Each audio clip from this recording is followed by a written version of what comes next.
they're running for a wild weekend. It's finally Friday, I'm out of control. Forget the working blues and let the good times roll.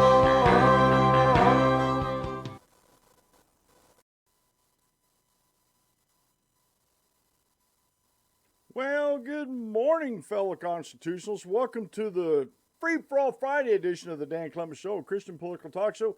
I'm your host, Dan Clements, your constitutional warrior, fighting for your right just to be an American. It is June the 8th in the year of our Lord 2018. Remember, we are a hyphen-free, PC-free zone. God is still in control, and He does love you. And I'm broadcasting live from the Hemlock Studios here in the beautiful central Susquehanna Valley in the great Keystone State. And I haven't been doing this lately, but on the Friday shows, I'm trying to get better at doing all this stuff. I do have a chat room open at YouTube. I'm using the new Streamlabs OBS, which has Super Chat on it, so your chats will actually be able to be seen on my screen. However, I do reserve the right to delete those chats because this is a Christian political talk show. I do not want, nor need, nor desire to have any vulgarity in the chat. If you want to say howdy to me or ask me a question that's pertinent to the show today, I'll do my best to answer it. If it's going to take longer than what I can on the show, I'm going to direct you to the contact page over at the danclementshow.com and just hit the contact and shoot me the email. And I said that last week. I haven't seen the email from the person that was asking me the religious questions in the stream, so I just I don't know what to do with it after that, because I can't get in contact with them again. So the chat is open. I am on Facebook at the Dan Clements Show. Just look that up. I also have my personal page at Dan Clements. I'm on Twitter at the danclementshow.com. And let's see here. Of course, if you're on YouTube here, you're already here. I'm on iTunes. I'm on Stitcher. And I'm on Blueberry. iTunes and Stitcher are my two big ones. I have to check them again. It's been a while since I checked them.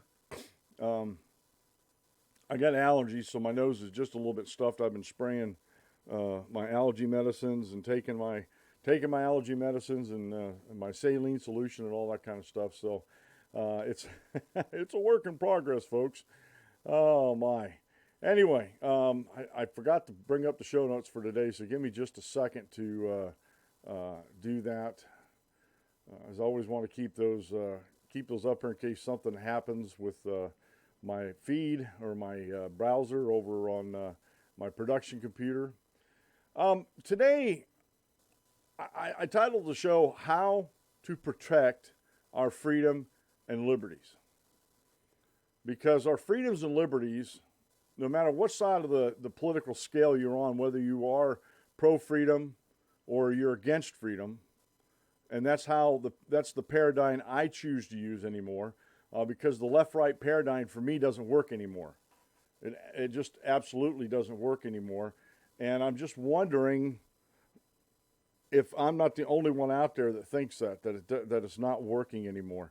And the reason why I say that it's not working anymore is because you get too many nuanced responses. Well, they're left to center, or they're center right, or they're center left, or they're just left of progressive, or it just keeps going down. The gradation is huge. That's almost as bad. Seriously, it's almost as bad as the number of genders there are in the world. Even though there's only two, people want to try to con you into believing that there's a lot more than just two. So, how to protect freedom and liberty. And it's not just our freedom and liberty that we're protecting. If we lose our freedom and liberty here, where are people going to go? Where are they going to go? And that's a good question, folks. It really is.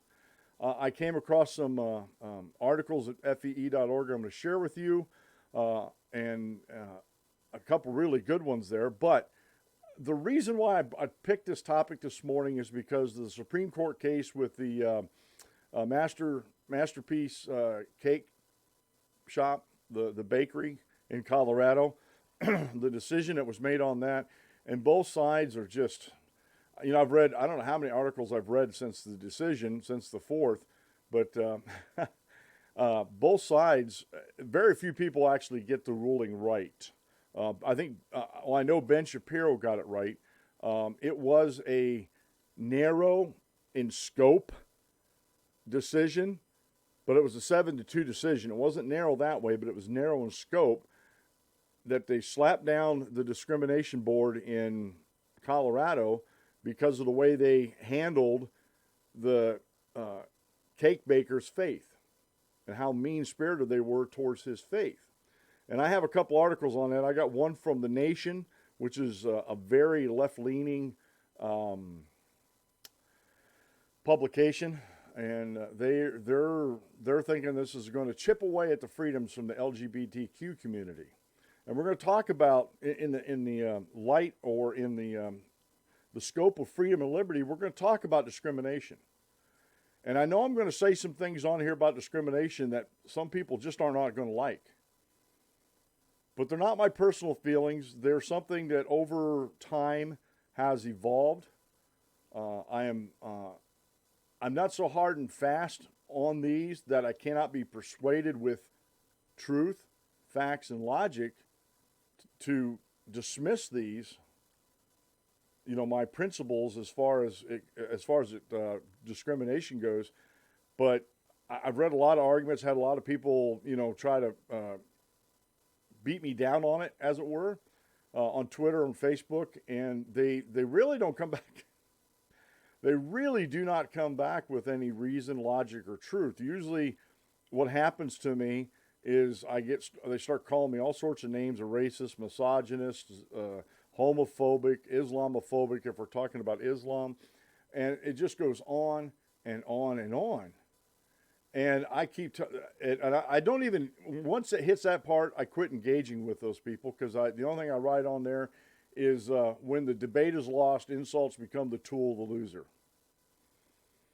And I've even been taking a task about that. Oh, you're calling me a loser. Well, what do you call them? And really it's apples and oranges. It really is. And speaking of apples and oranges, besides my orange shirt that I have on, I did promise you that I was going to finish up my rebuttal on Newsbroke on the socialism that I did two Fridays ago. And I was pretty under the weather the week before last, and this week I was trying to get caught up on a lot of other stuff. And I do apologize. I have those ready to go. I have to do a little bit more script editing, and once I get the script editing done, that'll be this afternoon, I'm going to shoot them either today or tomorrow and get those posted out on the web. They're really good. And the reason why it's taken so long is I really want to get the points across about how socialism, even 21st century socialism, isn't what people think it is, or what progressives want you to believe that it is. And this works right into my theme today about how do we protect freedom and liberty? Because the cake baker, CrossFit, you heard about that controversy. The CrossFit executive is fired after saying LGBTQ pride is a sin. And again, discrimination, you have to look at what you're discriminating against. And I'll give this to you early on so you can ponder on this. It's, to me, discrimination is when you're discriminating against somebody for something they can't help being. Blacks, minorities, people of color, if you want to say that. Because that encompasses more than just blacks. We're talking about some Latinos, Asians, it runs the gambit. You cannot help what color your skin is when you're born. You're with that color of your skin, unless you try to change it like Michael Jackson did. That's with you the rest of your life. You had no choice in that, no control over that. You had no control over what gender you were born, whether you were male or female. I'm showing here, I got a hot mic going on here. Okay, whether you were male or female, because there's only two genders. You heard me talk about this before on the show, and science backs me up on this. There's only two genders, physical, scientifically proven genders. Now, what the transgender community out there wants you to believe is that sexual genders have nothing to do with gender identity. And they're wrong. If you are a man thinking you're a woman or vice versa, you have a mental problem. You have a mental issue. And it's not something you're born with as far as being, sexually confused that way. And I know people are going to hate me for using that word, sexually confused. And the same way with homosexuals, whether you're gay or lesbian, whether you're man or woman, homosexual man or woman. They keep trying to say that they're born that way. And there's one definitive study that they've done in the LGBTQ community that cannot be refuted. And so far, I've not seen an argument to refute it. A lot of times they'll just leave it alone. And that's the identical twin study, or studies. There's multiple studies out there. And basically what they do is they take identical twins as adults, and one claims to be gay and the other one is not, the other one's straight. And people, again, the LGBTQ community, they claim they're born this way. Well, if that's true and it's in your genes and you can't help it, then wouldn't both identical twins be the same thing? Either straight or gay or transgender or queer or whatever term you want to use. And so when I talk about discrimination, I talk about it on its most natural, logical understanding.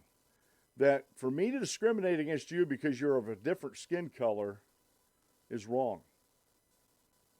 Is wrong because you couldn't help it. You couldn't help what color your skin was when you were born. Or your scientific gender, man or woman. I don't think we should discriminate against either one of them. Now, I use a different set of priorities or principles or whatever you want to call them, guidelines, when I'm hiring somebody. I don't care if you're a man or a woman. I really don't. I'll hire you on the merits. Who's going to do the best job for me? Who's going to fulfill the parameters of the job that I set down? And sometimes a man or a woman can both do that same job.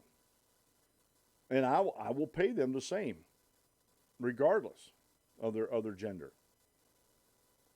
But if one or the other, I don't care if it's a man or a woman, if they cannot meet up to my parameters of my hiring parameters and can't do the job the way I want it done in the time I want it done, is that discriminating against either one of them because I use merit and I use objective standards?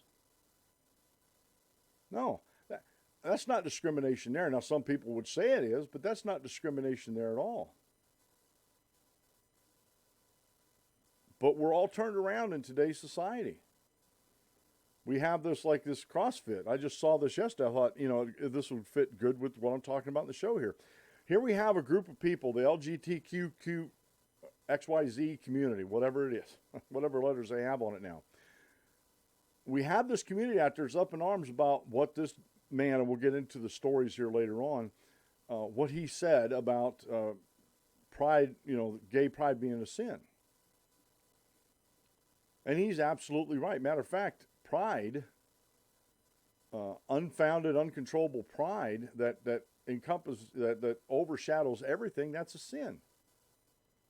Now, you can have pride in your work, which that's okay, but if you go look at that, when Jesus was talking about, the pride of life,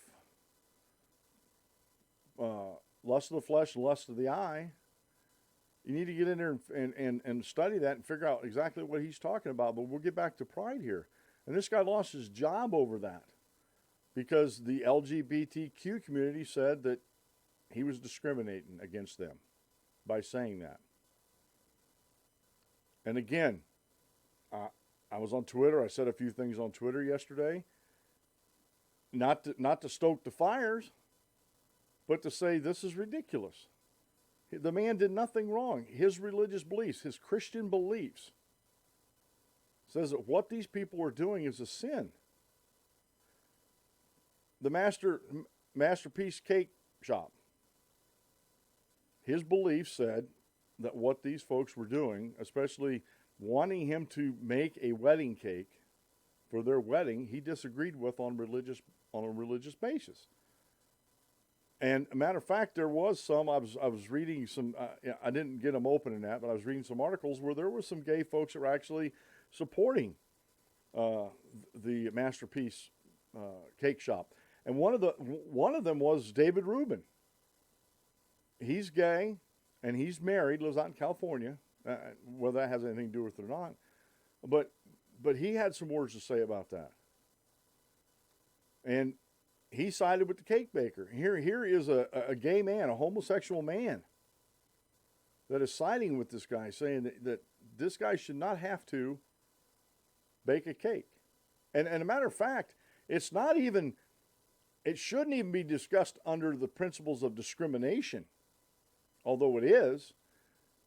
It's a private property rights issue.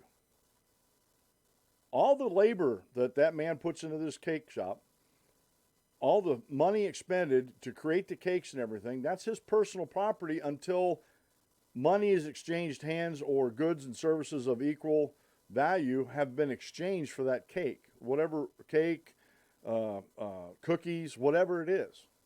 It's his personal property to dispose of as he sees fit. And if he doesn't want to sell it to you, he shouldn't be forced to sell it to you. It's his personal property. Again, he can do what he wants with it.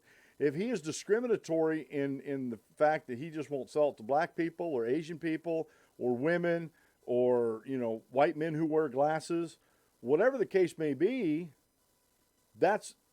is it okay? No, it's not okay that he discriminated against things that people can't help. But is it his prerogative to do so? Absolutely. Absolutely it is. And what's going to happen in the free market? Word's going to get out that this guy is doing this, and people are going to find this behavior reprehensible, and people are going to quit buying there. And then the owner of the cake shop has two choices. Either he goes on down the path he's going, or he repents and backs up and says, look, I'm sorry, I was wrong. I shouldn't have done this for these reasons. And, try to build back up his business and ask forgiveness. Sometimes they can. A lot of times they can't because the other side isn't as forgiving as one side is. And I'll just come right out and say it. The folks that side with the LGBTQ community at all costs and says it's discriminatory or it's discrimination to not work with them, not partner with them, not sell things to them or certain objects to them is discrimination when it's not. Again, we're talking about things that they choose to do. And I know I like I said, a lot of people are going to get upset with me. But again, I go back to the identical twins studies that they've done on homosexuals and right down the line, right down the alphabet there. And no, they're not born with it. That's nurture. That's not nature. That's nurture. That these boys and girls are getting confused at a very young age. And it's no wonder they're getting confused because kids are being so sexualized so early in life. As far as putting these pressures on them, I see nothing wrong with a mom and dad being supportive of traditional male-female roles. I see nothing wrong with that. And honestly, and there's a lot of things, I'm only 56 years old. When I was in junior high, they had home ec in junior high for girls only. And not that I didn't like shop, but I had two different shop sessions in my school day. And I had a paternal twin, my sister, Deanna. And she wasn't able to get into shop. So we had the same initials, and in the school, they only put your first two initials and your last name on your schedules. So I told my sister, I said, look, I got a shop the same time you got home ec. I said, why don't we just switch? She said, great.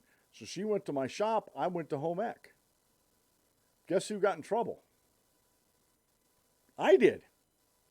But they didn't find out until after the Christmas break. I got in trouble, but my sister didn't get in any trouble for it because girls were allowed to go in and take shop. But boys weren't allowed to go in and take home ec. And not that I was real big on discrimination or anything back there, but I just felt that was wrong. I said, why can't a guy learn how to cook and how to sew? I was really good in cooking class. I'm pretty sure I got A's and B's. I wasn't really good in the sewing class. I was decent in the embroidery class, though. I did a really good job embroidering. I actually enjoyed that. But I was the one that got in trouble.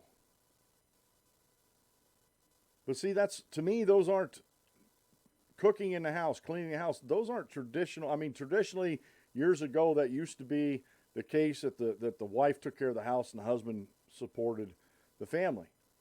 But in this day and age where we're so heavily taxed, and because of that taxation, some of our freedoms and liberties are taken away of what we want to do, that traditional roles had to be thrown out the window. I cook, I clean, I do laundry. Not as much as my wife, but I pick up the slack. And I do as much of the outside stuff as I can. She takes care of the flower beds because that's what she likes doing. I do not like taking care of flower beds. I used to take care of roses, but that's a different story. There's a reason why I took care of roses when I was a younger man. But getting back to the discrimination and everything, traditional roles aren't traditional anymore as far as the man and the woman and what they share around the house and stuff like that. But was that discrimination against me by the school because of my gender? Yes, that was discrimination. Nothing wrong with guys taking home ec. I think they call it life skills now, but back in my day it was home ec. And trust me, guys, it was in junior high. I was the only guy in home ec. I was the only guy in home ec. Now you just think about those implications for a minute. And I did. I got picked on about that too. I got bullied about that. But the bullies who bullied me soon found out you don't bully Dan because Dan stands up for himself. You know, so I put a kibosh on that real quick. But the problem is nowadays you can't do that with the bullies in the LGBTQ community that think that they're being discriminated against because you don't want to participate in their wedding ceremony with a cake. And trust me, I've been to enough weddings when the cake bakers come, they usually stay there for the wedding to make sure everything, because sometimes you have to take the cake down. They want to stay there because they're the ones that put it together and they know how it comes apart and they can take care of all that stuff. So that's an intimate part of the ceremony. And if someone's not comfortable with a gay wedding ceremony,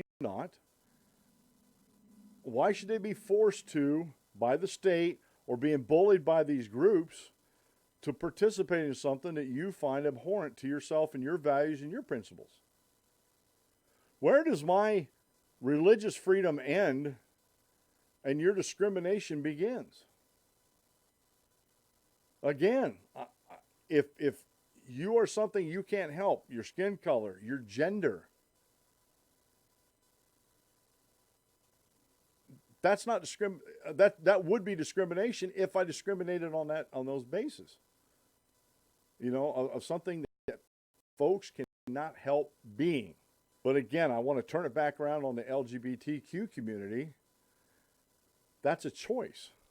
You living that lifestyle is a choice. You're not born that way. You chose. And if I choose not to participate, I'll say stuff all day long. I have no problem with that. I have no problem with Christians selling, you know, or even being friends with LGBTQ community. Because you know what, as a Christian, we're not to sequester ourselves away from the world. We got to be in the world. How else are we going to carry the gospel of Jesus Christ to folks if we're not in the world? How can I, and not that I hammer them that they're sinners, but how can I share the good news of the gospel with folks in the LGBTQ community if I don't have any interaction ever at all? That would be stupid on my part. That would be insane. That would be silly on my part to do so. But to take it a step further, to be asked to do something, to be part of a marriage ceremony between two men or two women, it could go on and on. I'll just keep it the same-sex marriage. To be asked to participate in that by baking a cake, putting well wishes on that cake, and being there to serve the cake and all that kind of stuff, I don't think it's discrimination for somebody to say, no, that goes against my beliefs. I'm not going to participate in that. And again, the LGBT community, they go right off the rails with that. I mean, they're so offended by that.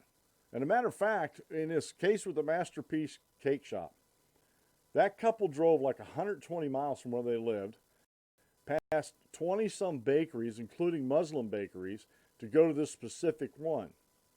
Now, he may have such a reputation of making such beautiful cakes that they're willing to go those lengths. But when he said no, that he wouldn't do that he doesn't make Halloween cakes, and there was something else that he doesn't do either. And there's several occasions he won't do. So I think he's very consistent on his beliefs and his principles and what he does.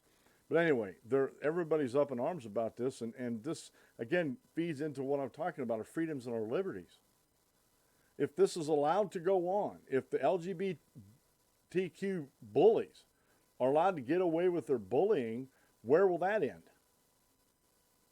Well, that'll end with less freedom and liberty for everybody, including themselves. And to me, the one thing that I can't get my mind wrapped around is the way the LGBTQ community supports Islam. If Islam ever got control of the United States of America and all of our laws and stuff like that, guess who are the first ones that are going to go? It'll be the folks in the LGBTQ community, and I think that's wrong. I think that's totally wrong that would happen, yet they support them. It just, to me, honestly, people that do that, I don't think they're thinking right. I really don't. All right, here. Let me get down here. Did I get...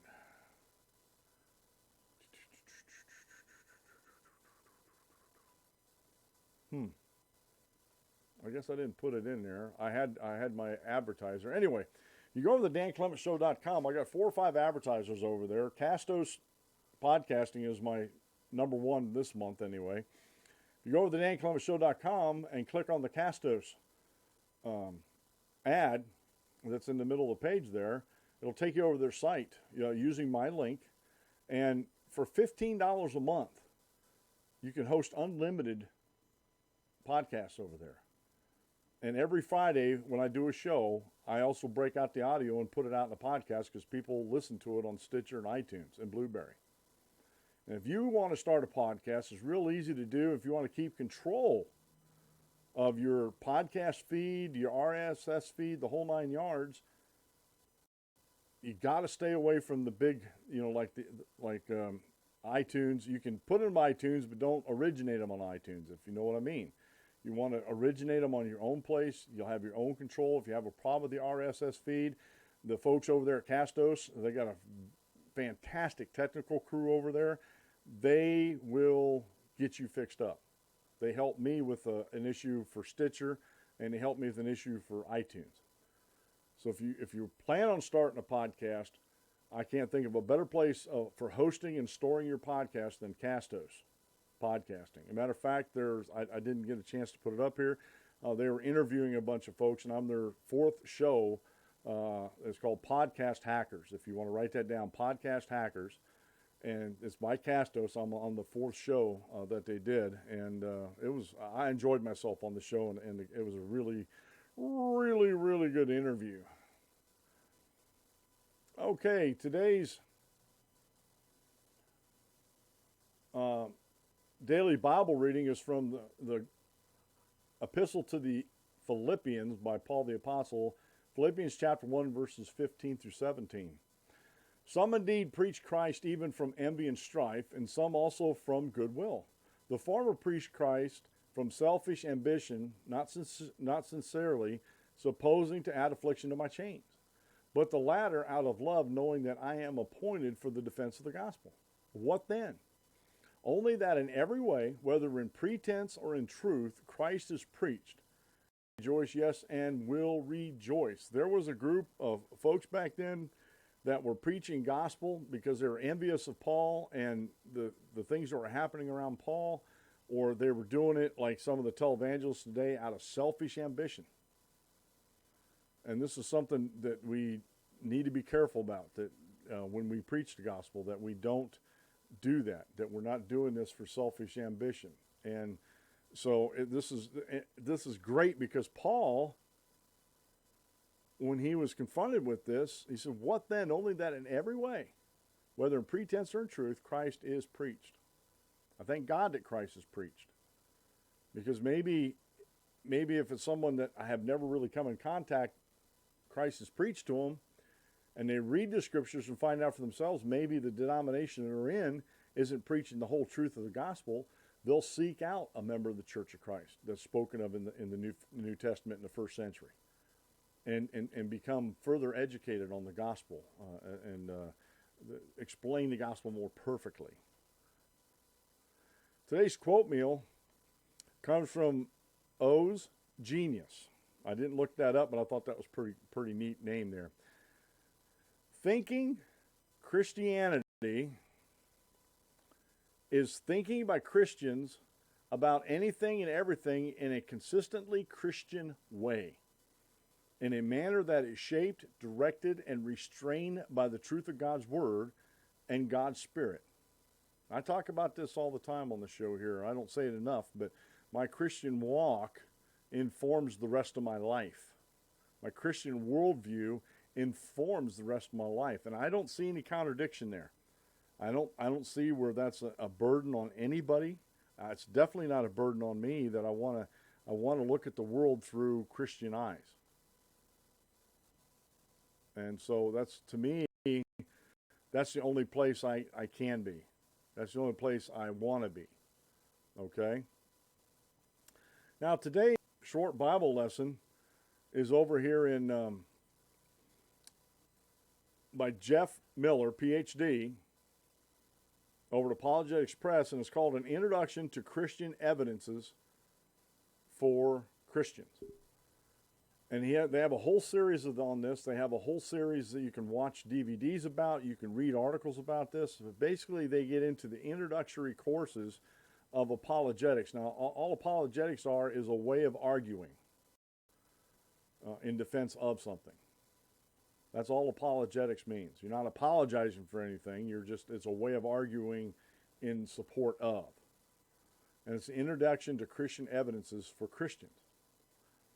And folks, I tell people this a lot, and especially the skeptics. I don't run across too many atheists. They're either agnostic or they're skeptics, humanists that just don't believe in a God, or they never really read the Bible. I really love the ones that say that they're well educated. And when you ask them, have you read the whole Bible? They'll tell you no.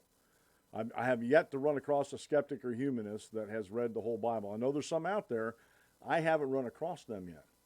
And God has put in, on purpose, weave them throughout the Old Testament and the New Testament, evidences that He is who He says He is, and that He can be believed when He says something. The Bible is not a scientific book, but every place in the Bible where it talks about science, it's factually correct. It is not a historical book per se, but every historical event that's in there is accurate. And especially the historical events and the archaeological events, they go hand in hand. They are confirmed through secular science and secular research. The other one is archaeology. The best one I know is Hittite nation. And this is one of the first ones I learned when I was a Christian.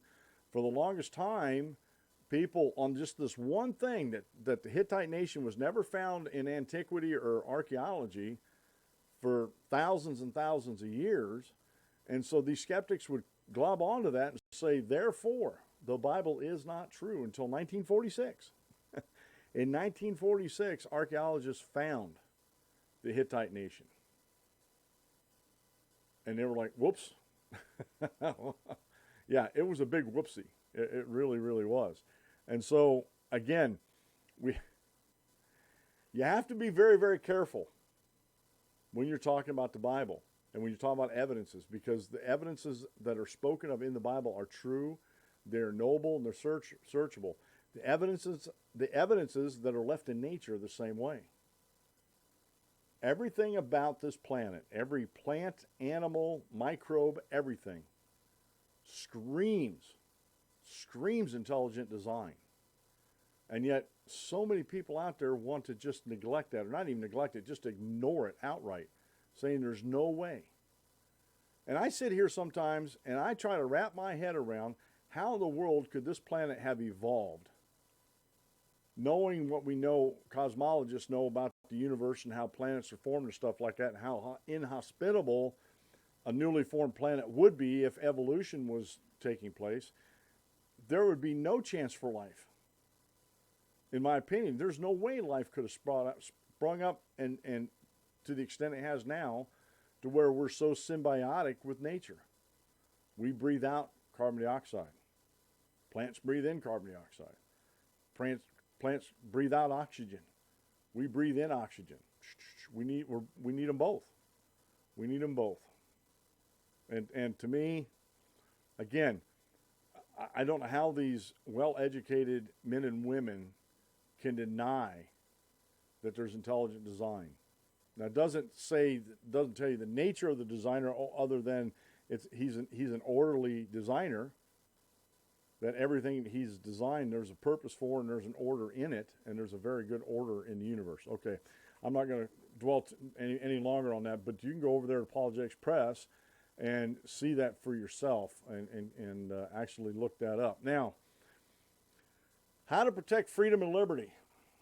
The only way you can protect freedom and liberty is with freedom and liberty.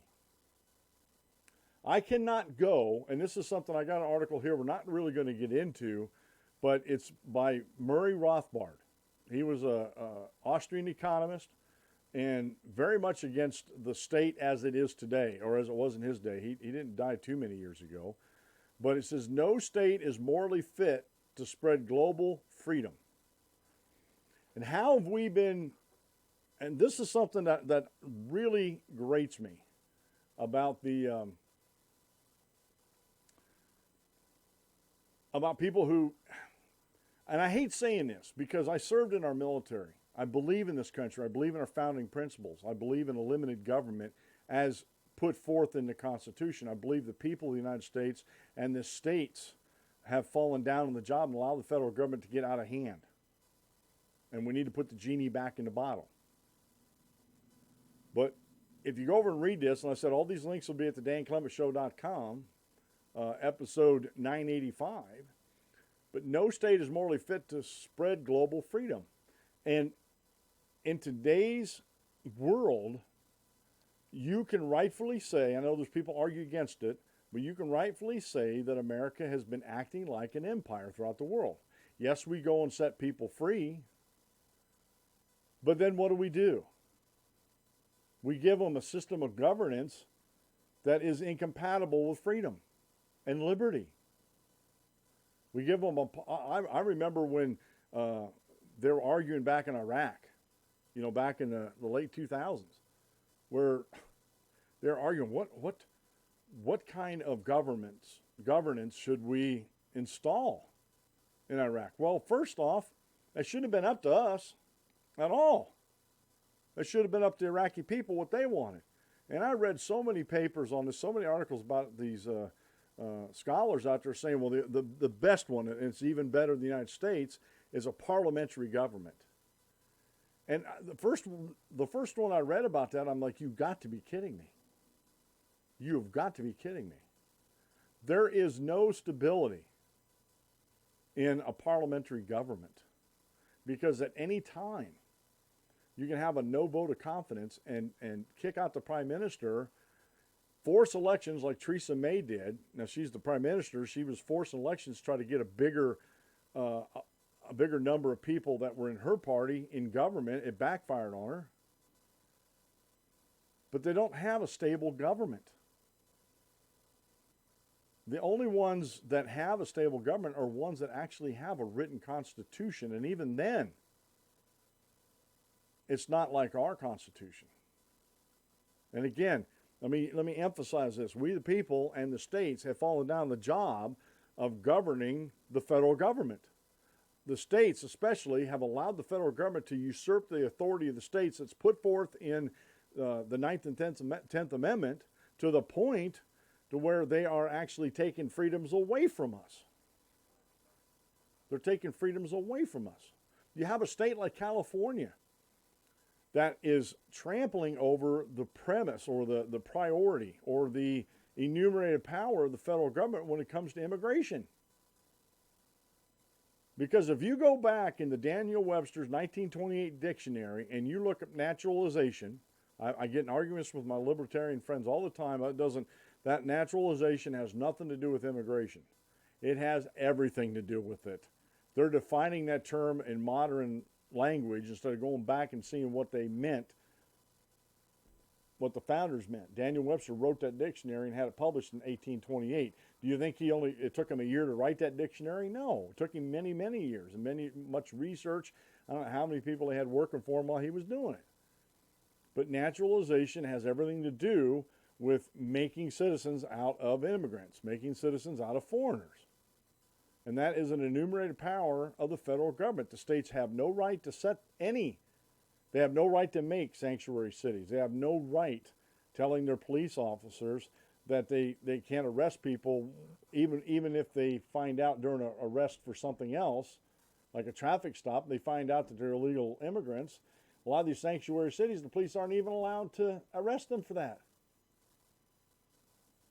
So here we have a state like California that not only doesn't pay attention to the federal government and stop the federal government when it's doing unconstitutional things, the state of California is doing unconstitutional things because it's a power that the states gave the federal government, the power of naturalization of citizens, or of folks, of people. So no state is morally fit to spread global freedom, and I wholeheartedly believe that. It's just like no state is fit to preach the gospel. Because the vast majority of the immigrants to the United States or to the colonies to begin with were fleeing religious persecution because when I say every, I mean every. Whether you're talking about the Nordic states, whether you're talking about the UK and Ireland, the United Kingdom, England at the time, their colonies, and Europe, they all had a state-run church. The Protestants and Episcopalians were fighting against the Catholics. Catholics were fighting against them both. We're going to talk a little bit quick here about William Penn, who was a Quaker. They both hated the Quakers.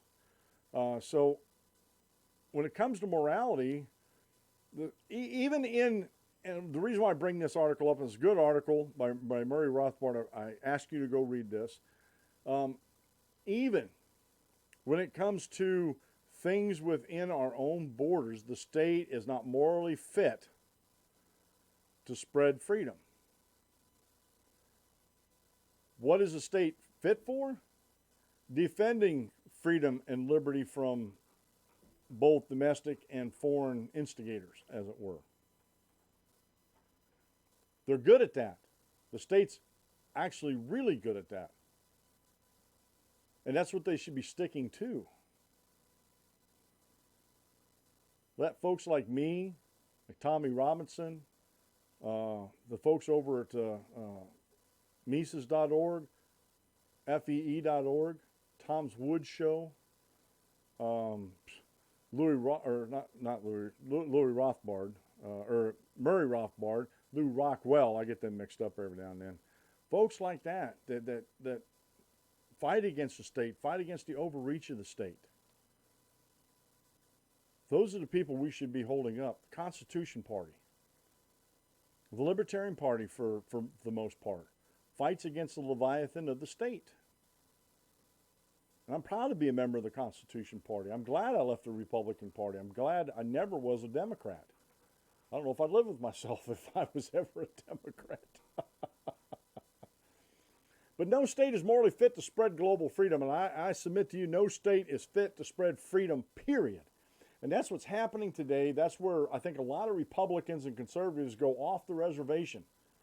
Because we go over to these countries, whether it's right or wrong, whether we have congressional approval or committing us to war, doesn't matter. What we do after that and pull our troops out, I think, is just as important as when we go in to punish the bad guys, as it were. And I see too often that when we pull out, that we're dictating the terms of their government to the people that we're defending, liberating, whatever your choice of words are. And when we do that, and we enforce on them a system that does not protect, support, or defend freedom or liberty, and the country goes sour in 5 or 10 years, what do we expect? What do we expect? Sometimes these folks over around Afghanistan, the Middle East and stuff, a lot of times these populations, they've never known freedom like we've known.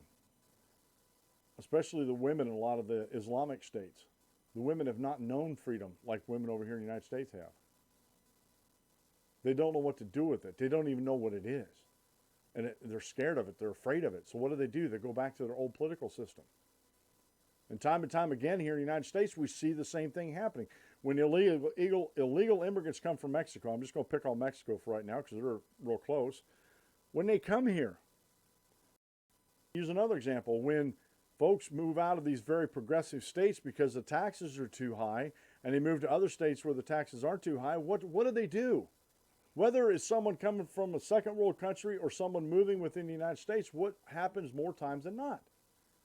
They vote politically to impose the same system that they just left. They left for a certain reason, but honestly, I don't even think they know why they left half the time. And taxation isn't the only reason people should leave a state. Because if you're too highly taxed, you got regulations on top of that cost people money. And they regulate you clear down to what California's doing now with trying to save water, conserve water, trying to get folks not to only use 55 gallons of water a day. I think that's totally doable, but is it right that the government does that? And we're talking about California. The water shortages that go on out in California are made by the government because of all the environmental regulations they have by not reservoiring water, rainwater, winter snowmelt and stuff like that. They're not allowed to do that anymore. There used to be a time where they didn't have problems with water. They had plenty of water, especially over in the San Joaquin Valley. They don't now. And the reason why is because the government has run amok. The government has taken away so many freedoms and so many liberties from the people. And the people are not, for whatever reason, they're not voting these bums out. They're not kicking these people out of office. And part of the reason is they've been hoodwinked. They've been lied to for so long, and the lies sound so plausible and so true that they fail to do any research on their own, and they just believe the lies and vote for that candidate. And the lies have been told so often and so long, people think that they are the truth, but they're still lies. They're still lies. Now, there's a couple things here I want you to go over to, and I put the link up on the show notes page. This is a group of articles, and I was trying to get a hold of one that I had last night. I was reading it last night. I sent the link in an email to myself and went to bring it up on my desk, and they took the article down. A lot of times what they're doing is re-editing the article because they were putting an article out on every Thursday, or as close to Thursday as they can, once a month. No, every Thursday, I guess. Anyway, I'm not going to belabor that. But this is articles here. If you're watching on the on YouTube, meet the Italian scholar who influenced Hayek and became a founding father of the libertarian movement. Ludwig von Mises. When it says Mises, his name is Ludwig von Mises. Never gave in to evil. Here's a man that was over in Nazi Germany and got out of there and came to the United States, and he was an economist, a great economist here in the United States. My Father's Fascism, the true story behind the 2017 bestseller Beneath the Scarlet Sky.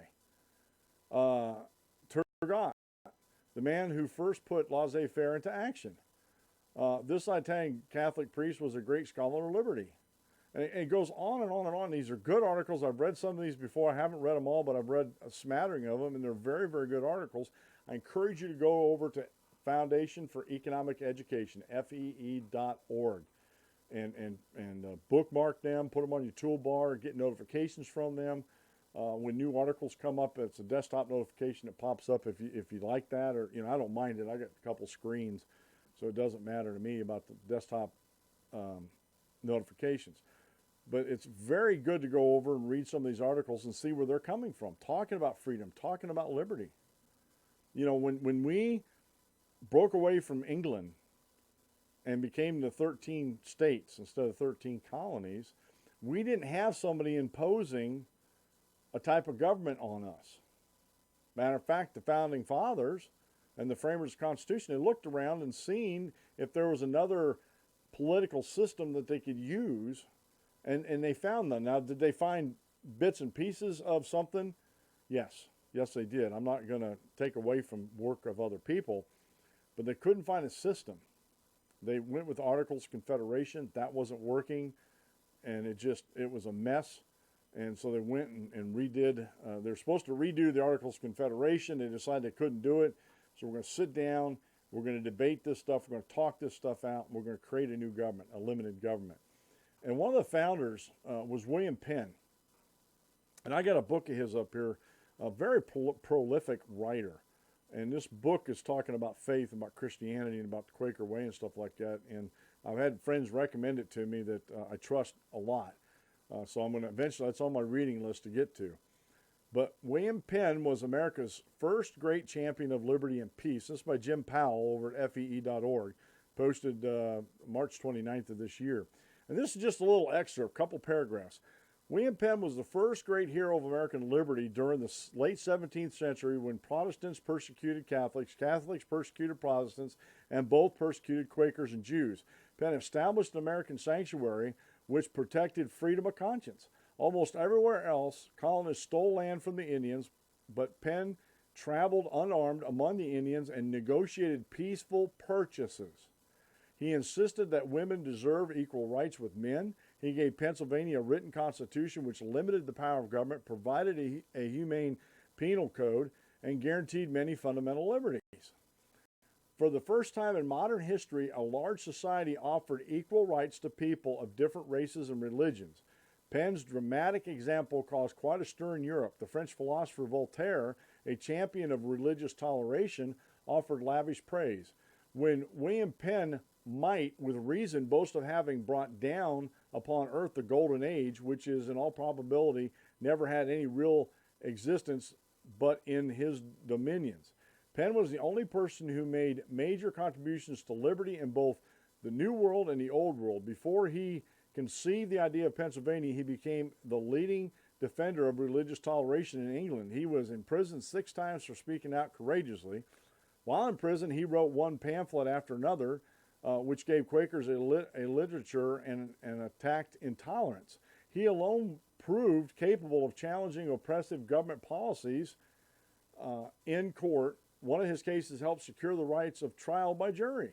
Penn used his diplomatic skills and family connections to get large numbers of Quakers out of jail. He saved many from the gallows. Folks, they were putting these Quakers to death in England. Despite the remarkable, or Europe too, despite the remarkable clarity of Penn's vision for liberty, he had a curious blind spot about slavery. He owned some slaves in America, as did many other Quakers. Anti-slavery didn't become a widely shared Quaker position until 1758, 40 years after Penn's death. Quakers were far ahead of most other Americans, but it's surprising that people with their humanitarian views could have contemplated owning slaves at all. That, to me, just goes to show you nobody's perfect. Nobody's perfect. But William Penn set up here in Pennsylvania the kernels of thought and experiments in liberty and freedom when it came to like trial by jury and religious toleration and about compensating the Indians for their land. And this, I have to say this one point here. A lot of these people talk about us stealing all the land from the Indians here in the United States. What about a guy like William Penn? Did he steal? I mean, did he steal all those? I mean, oh, darn, I opened up the wrong one. I have to shut. Hang on a second, folks. I hit the wrong button here. I just wanted to make sure I was broadcasting because hang on just a second.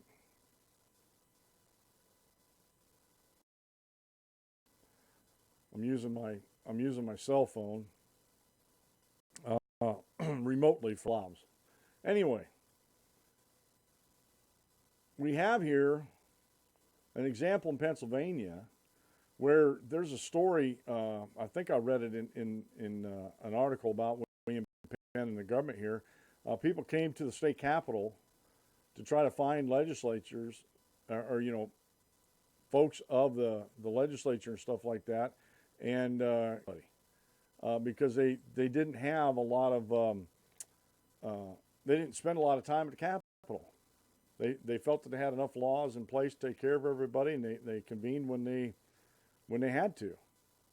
So it's again, it amazes me about this, but he was one of the first here in the United States, in the colonies, to put forth these ideas of tolerance. Now in modern America, we have tolerance backwards. I'm tolerant of a lot of things. But just because I won't be governed by those things or won't allow my life to be controlled by those things doesn't mean I'm discriminating against somebody, doesn't mean I'm bigoted.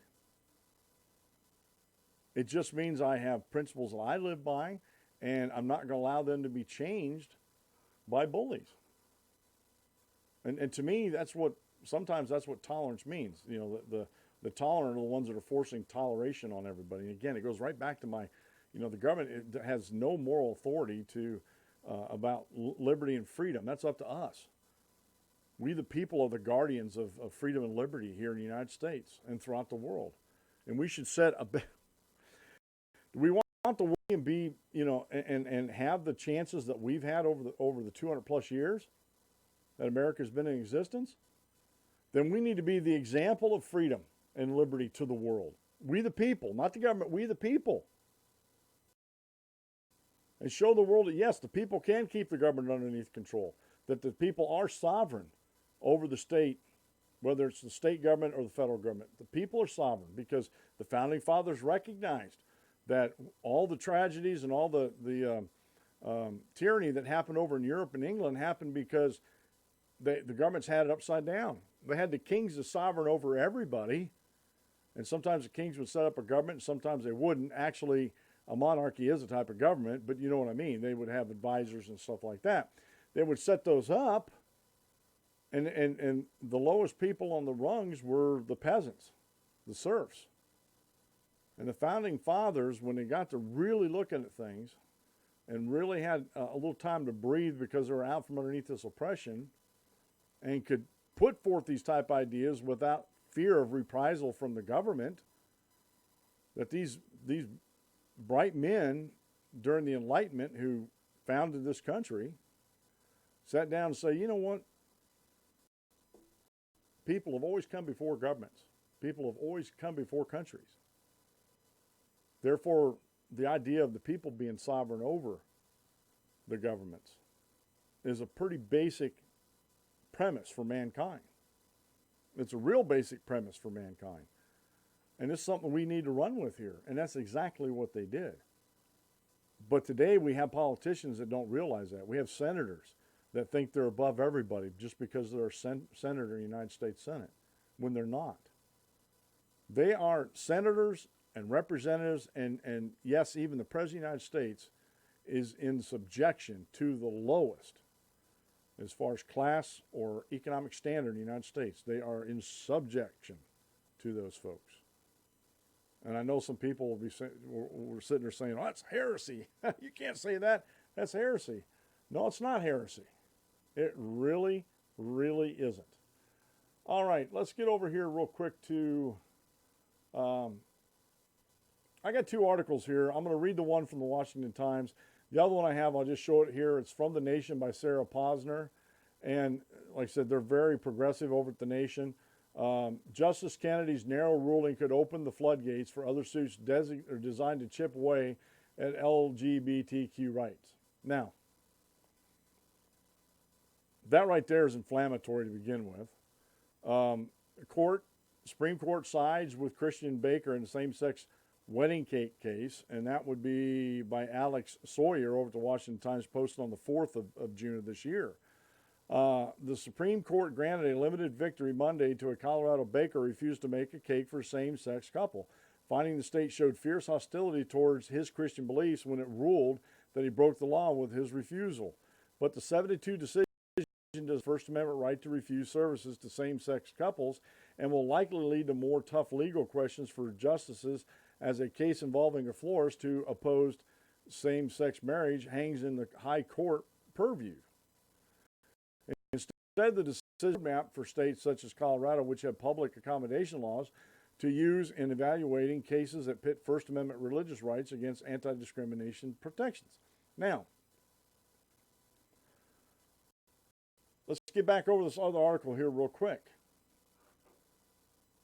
They're afraid, Sarah Posner is afraid that this narrow ruling, and it's a narrow ruling, it's not that it was narrow in margin of justices supporting it. It's a 7-2 decision.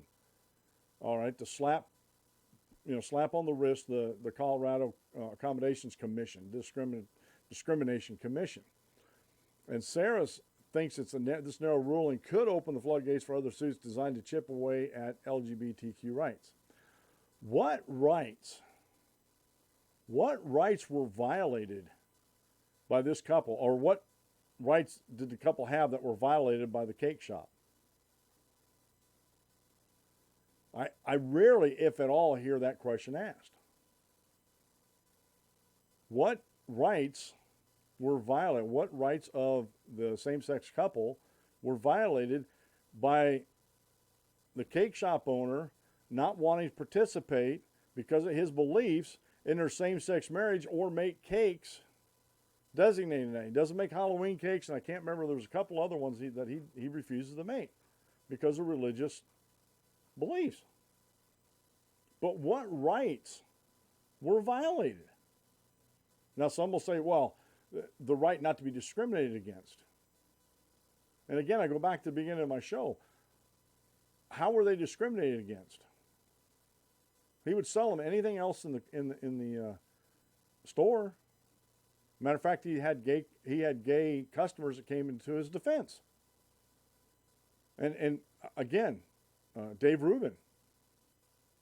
He's well known on the internet, especially in the political internet and free speech internet. He's gay, he's married, lives out in California.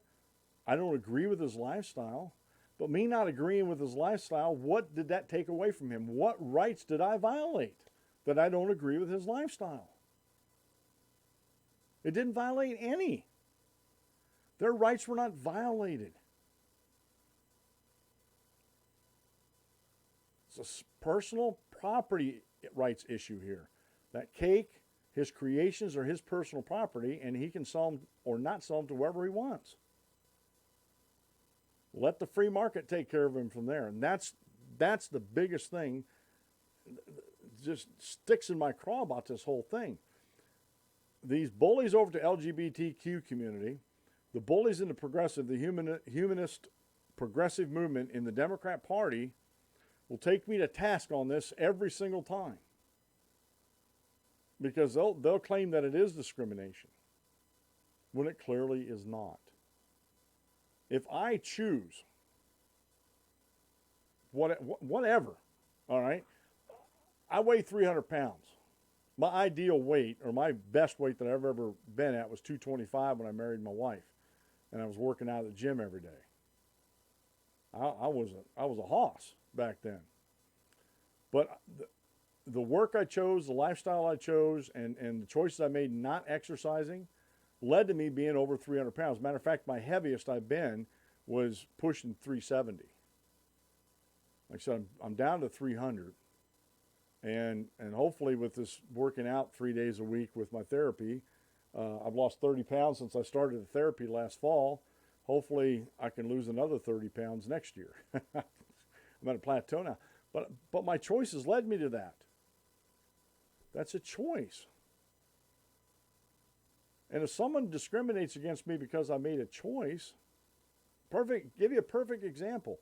We have Knoebels amusement park, 10 miles down the road out here. There's certain rides I can't get on because of my girth. And they'll even tell me that. Matter of fact, I know that in my own head, that they're not being able to get that bar locked across my waist. I tried it before, and it's very, very uncomfortable. Now, maybe when I get down to 225, which is my goal, maybe I'll be able to ride those rides. Is that discriminating against me? No. There's safety concerns involved here. And besides, my weight is my choice. Now, I realize some people don't have, and we're talking about governing for the majority, not on the fringes. I know there's some people out there that have thyroid problems, can't control their weight. I understand that. But when you make a choice to live a certain lifestyle and somebody doesn't agree with that, or, you know, I could have sued for discrimination because of my weight and saying, why aren't you building these bigger so big guys like me can ride them? And there's probably safety concerns involved in that too. And I'm fine with that myself. I'm not going to make a big stink out of that because I got this way because of choices in my life. And it's just like big folks on the plane. Sometimes they have to buy up 2 seats because they're that big. I've known people who have flown that carry a seatbelt extender with them because they know the seatbelts aren't going to fit them in the planes.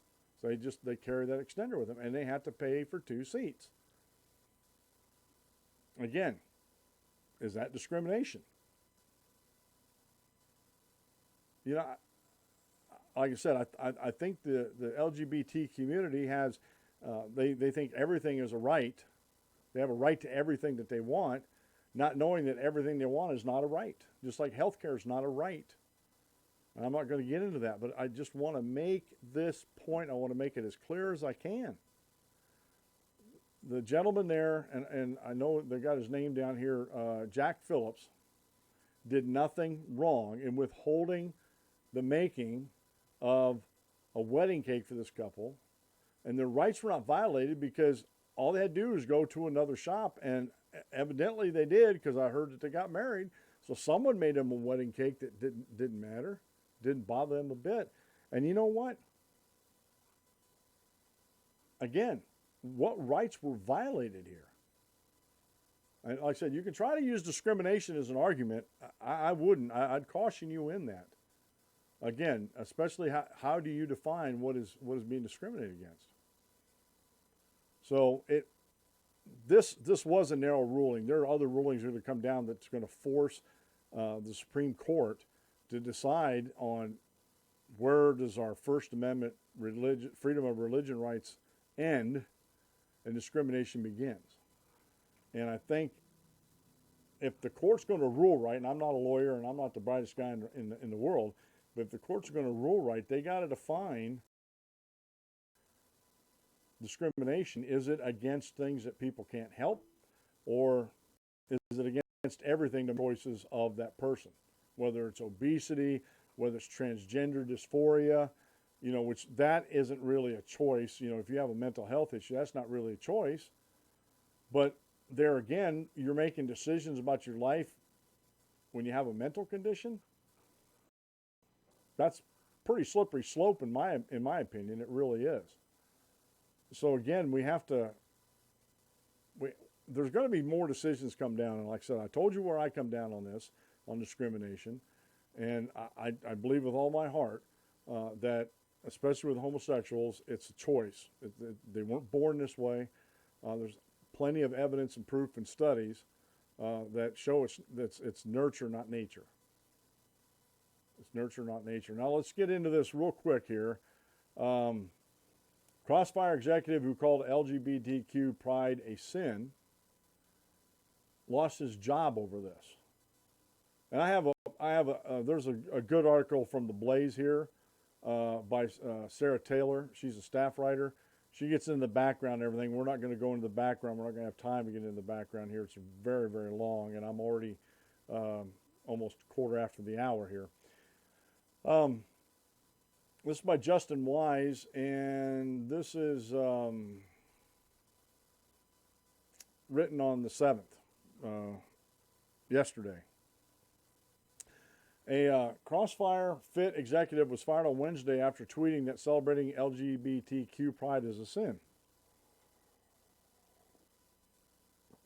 Russell Berger, a legal researcher at the company, made the statement while tweeting out his support for a CrossFit gym decision to cancel a workout in honor of Pride Month. As someone who personally believes celebrating pride is a sin, I'd like to personally encourage CrossFit Infiltrate for standing by their convictions and refusing to host an indie pride workout, Berger wrote according to BuzzFeed. The intolerance of the LGBTQ ideology towards any alternative views is mind-blowing.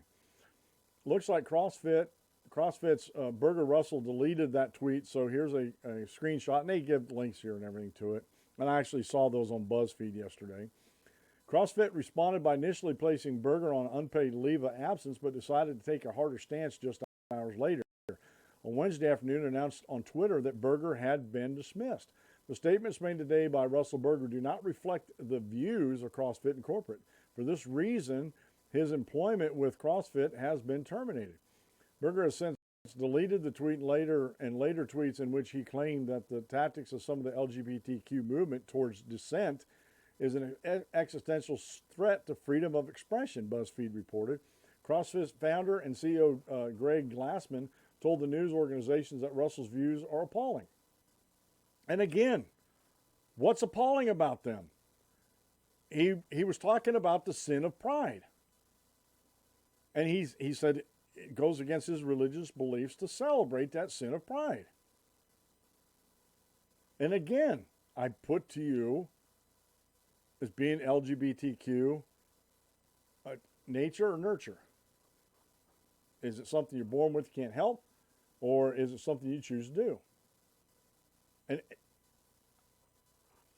And I've talked to homosexual folks, and I cannot get them to answer that question. They will not. Most of them say, most of them will go off on some obscure study about nature and stuff like that in the animal kingdom. And I said, well, you know what the difference between us and the animal kingdom?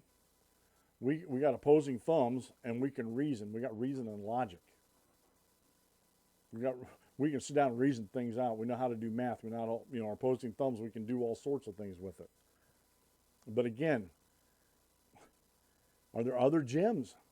Were there other gyms in the area that would be proud to have this? I don't know.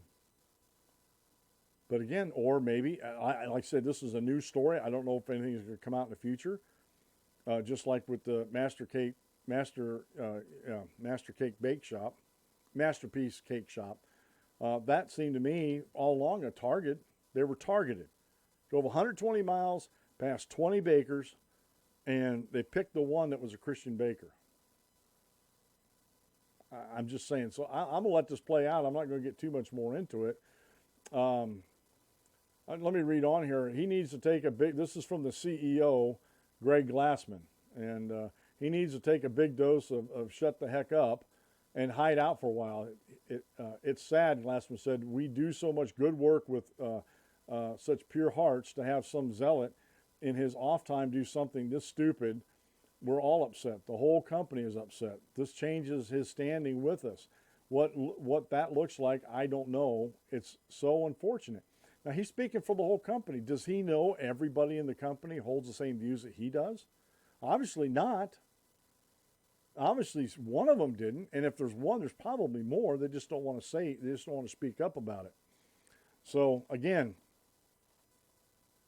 Berger told BuzzFeed that he regrets making the comment, but that he still holds the opinion. My actual point I was making, I still affirm it, he said. A large group of members of the Indianapolis gym that canceled the LGBTQ Pride event left the gym in protest. The gym announced that it shut down operations on Wednesday. Again, who are the bullies here? Who are the bullies here? I don't think, honestly, I don't think this Mr. Glassman is on the right side of this. I really don't. This guy made on Twitter. He shared his thoughts and his opinions about celebrating Pride. And he lost his job because of the bullying of the LGBTQ community. The gym was shut down. Because honestly, I wonder how many people who canceled their memberships at that gym did it out of fear of reprisal from the LGBTQ community. Oh, if I stay here, then I'm going to be painted with the broad brush like this Mr. Berger, this Mr. Berger was painted with. I'm not going to have that in my life. I wonder how many people quit the gym because of that. I know I'm only speculating here on that, but again, it goes to the question, how do you protect freedom and liberty? With freedom and liberty. Is there a lot of freedom and liberty loving folks over on the LGBTQ side of the equation? I know there are some. But the vocal ones aren't. I'm here to tell you right now, they don't give two wits about your religion. They don't.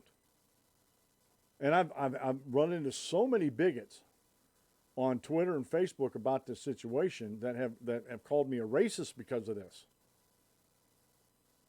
You know, being a homophobic is the same thing as being racist.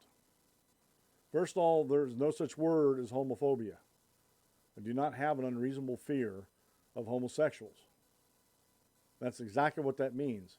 And what they do, they broad brush everything.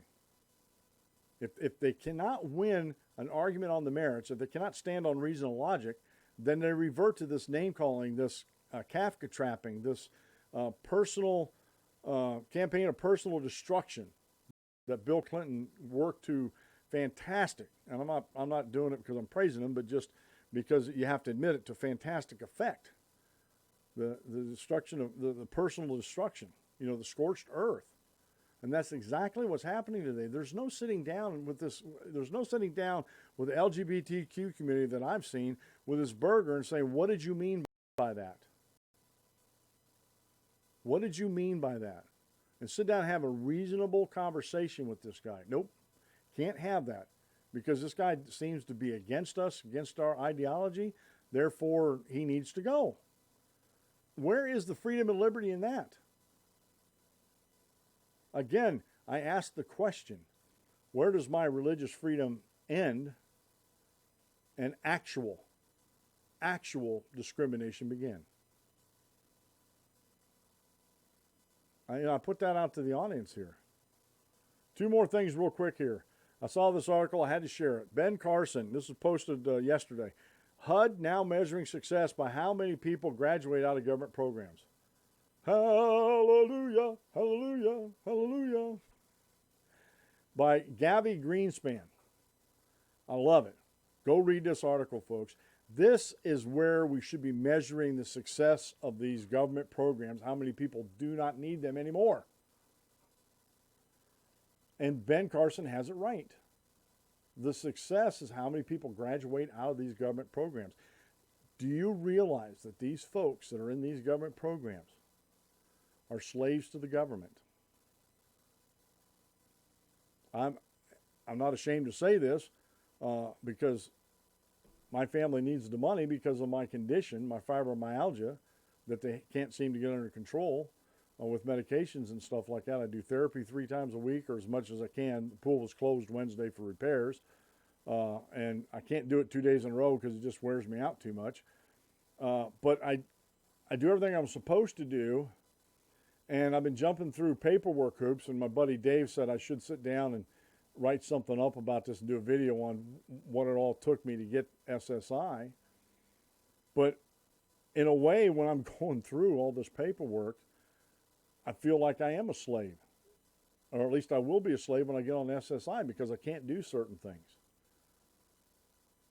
And I pray for the day that this show on YouTube and my podcast and the advertisers I have, the affiliate advertisers I have now, and hopefully sponsoring advertisers in the future, will make me enough money where I don't have to have SSI.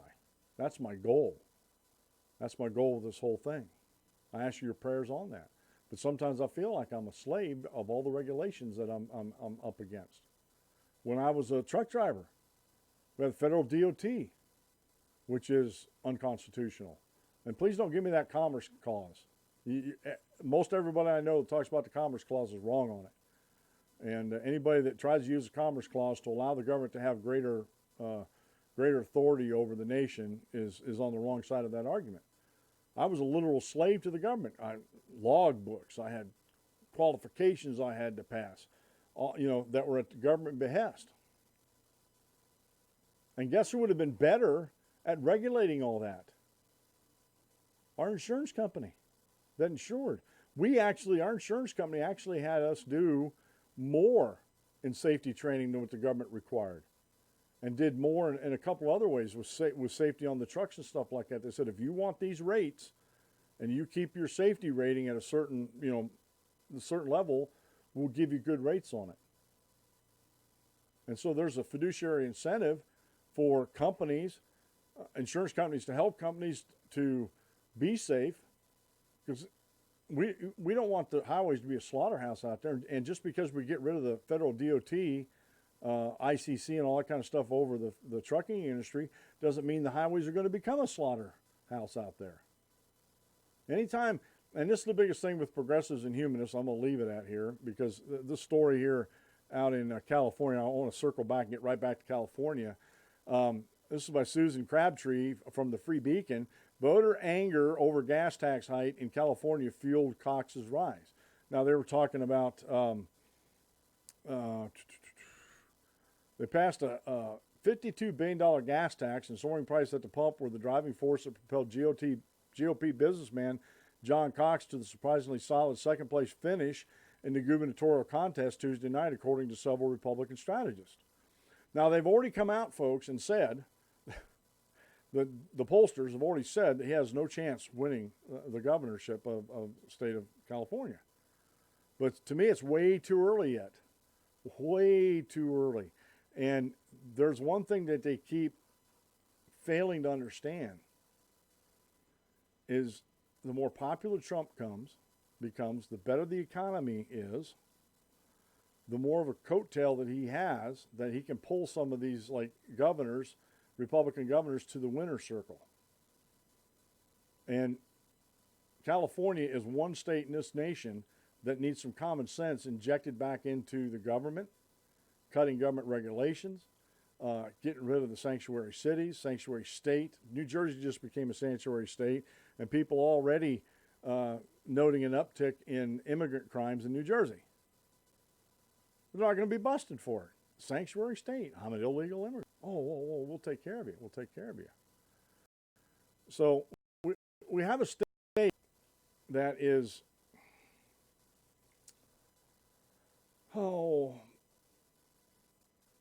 we have a state out there in California that literally, politically has enslaved the nation, or the state out there. Now, not to the point that people can't leave. I think that may be the next thing. That they, if people are selling and leaving the state, and I'm surprised they haven't done this yet, that they haven't instituted an extra tax on the selling of their, especially if they're selling a house. Now, if you're just renting an apartment, and you're leaving, you just say, I'm going to another apartment, and then step across the state line before they try to tax you anymore. Okay? But I'm surprised that when someone's leaving the state and they're selling a house, that they don't have an extra tax on that, like an exit tax to get out of the state, to try to keep more people in the state. And still have that freedom of movement between states, that we can vote with our feet and tell the states that we don't like New York and a lot of states up in New England, California, Oregon, Washington, or Oregon anyway. There's people fleeing Oregon, and some people starting to flee Washington state now. Because again, remember a little while ago in the show here, I said people are bringing their politics with them and are voting the same way that destroyed the state they just left. That makes no sense to me at all, especially these illegal immigrants or even immigrants in general that come from these other countries, and they want the same political system they had in them other countries. And the reason why they fled them countries is because of the political system they had in their home countries, but yet they want to vote it in. They want... It's insane. It's insane what some of these people are doing out there, folks. It really is. So it's up to us, folks. It really is. It's up to us to protect our freedoms and to protect our liberties that we have in the Constitution and that our founding fathers tried to give us. We need to take them back. We need to put the federal government back into its chains, and we need to do it soon. And we need to get federalism going in this country. As big as this country is, as big as the population is, the only way that the people can govern this country is through federalism. That means the federal government takes its proper role according to the Constitution, and then the states administer the rest of it. And if you don't like what a state's doing, you leave. You pick up and leave. That's the best way to do it. So we need more folks to be thinking about how we can protect our freedom and liberties. You hear me talk from time to time about the Convention of States. We need to get behind that. We need to find out what that is. We need to look at Article 5 in the Constitution and read that and understand that the states can actually put forth outside of Congress amendments to the Constitution and vote on them, ratify them, and they become part of the Constitution. And I have a book here real quick. It's by Mark Levin. It's the Liberty Amendments, Restoring the American Republic. Now, I don't get any money for this, for promoting this. When I got this book, I read through it in a day. I was so enthralled and so intrigued with the ideology in it according to Article 5 of the Constitution. So I have that here. I read through it once. I'm probably going to read through it again. Like I said, it's a really good book. But I encourage you to get that. I encourage you to read as much as you can about the Founding Fathers and about their ideas of freedom and liberty and apply that to today's society. You need to be thinking about religious freedom and discrimination. If you think I'm totally off base, please let me know. Let me know in the comments down below. Or again, go over to danclementshow.com and hit the comments the comment tab on there, and you can send me an email and tell me how far off base I am about everything I'm talking about, and I'll be courteous about it, because I'll be courteous back to you. I'm not going to throw you under the bus or anything, but I will use reason and logic on many points. And please don't write me a book. Please do not punt, as O'Reilly would say. I like that, pontificate. I don't need any orations, folks. I really don't. So, all right, there's the music. That's the end of the show. Everybody have a great weekend, and God bless, and we'll see you on the next video. And folks, if you'd please, if you're not subscribed to the show, please subscribe to the show. Share it, or subscribe, hit the notification button so you know when I put new videos up. Please share it with folks. Leave your comments. I love comments. I'll interact with you on the comments. Give me a thumbs up or a thumbs down. And remember, if you can, I have a Patreon page opened up. Put all these over there. I have a PayPal account. Please support me. I need your support to keep this going, and to actually, not to keep it going, to actually make it grow. I can keep it going with what I'm doing now, but I really, really want this to grow into something special. Another news commentary service that a lot of people would go to, and then they can trust and they can rely on. It's been the Dan Clements Show. I'm your host, Dan Clements, your constitutional warrior. Remember, if you aim at nothing, you hit it every time. Have a great rest of the day, and please, on Sunday, attend the Church of God's Choice. God bless, and we'll see you on the next video.